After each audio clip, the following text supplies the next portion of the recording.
শাড়ি পরা এক মেয়ের অবয়ব ধীরে ধীরে তার দিকে এগিয়ে আসছে, কিন্তু তার চোখ দুটো রক্ত লাল, ঠোঁট বেগুনি হয়ে গেছে, আর চেহারাটা কেমন যেন বিকৃত।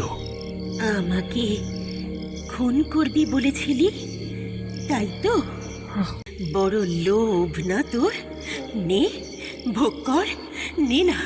কিরে, আয়। তোকে যেইভাবেই হোক একা টেনে আনতে হবে।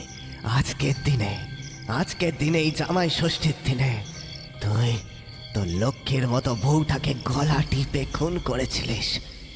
আর একটাই অনুরোধ ছিল যে একবার জামাই ষষ্ঠীতে তোর সঙ্গে নিজের বাড়িতে যেতে চেয়েছিল, কিন্তু কিন্তু সেটা সেটা তুই কখনোই পূরণ করিসনি।